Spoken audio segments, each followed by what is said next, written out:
तर मी Neha's recipe in Marathi या चॅनलवर तुमचं स्वागत करते। तर चला तर आज आपण मस्त की झटपट असे गुलाबजाम करूया। तर 1 ग्लास मी साखर घेतलेली आणि एक ग्लास मी पाणी घेतले। चांगल्या प्रकारे आपण चाशणी तयार करून घेणार आहोत गुलाबजामसाठी। तर जोपर्यंत चाशणी तयार होते तोपर्यंत साईडलाच मी गुलाबजामचं पीठ मळून घेणार आहे। तर मी रेडीमेड गुलाबजामचं पीठ आणलेलं आहे, ते आपण चांगल्या प्रकारे मळून घेणार आहोत। तर आधी आपण मस्त की पीठ असं सुटसुटीत करून घेणार आहोत, कोणत्याही प्रकारचा गोळा ठेवणार नाही। तर 1 चमच मी तूप टाकलेले आहे आणि चांगल्या प्रकारे आता मिक्स करून घेणार आहे हाताने। तर जोपर्यंत चांगलं पीठ मिक्स होतंय तोपर्यंत माझ्या चॅनलला जर नवीन असेल तर नक्की सबस्क्राइब करा आणि बेल आयकॉनला क्लिक करा, ज्यामुळे नवनवीन रेसिपीचे नोटिफिकेशन येत राहील।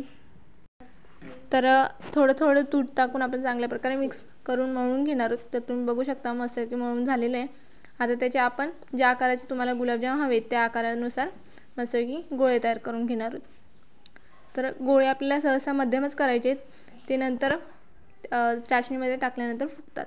तर आता गोळे मस्त की आपण तळून घेणार आहोत। तर मस्त की सोनेरी रंग येईपर्यंत चांगले तळून घेणार आहोत आपण। तर मस्त की आता तळून झालेले आहे, तुम्ही बघू शकता।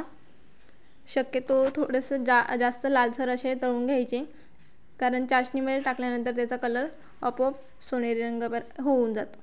तर आता आपण चाशणीमध्ये टाकूया। तर चाशणी आपली थंड असल्यामुळे आपण गुलाबजाम थोडेसे गरमच टाकलेले, ज्यामुळे चाशणीत आपली गुलाबजाम लवकर मस्तपैकी रमते। तर व्हिडिओ आवडला असेल तर नक्की लाईक करा, शेअर करा, सबस्क्राइब करायला विसरू नका आणि प्लीज कमेंट करा।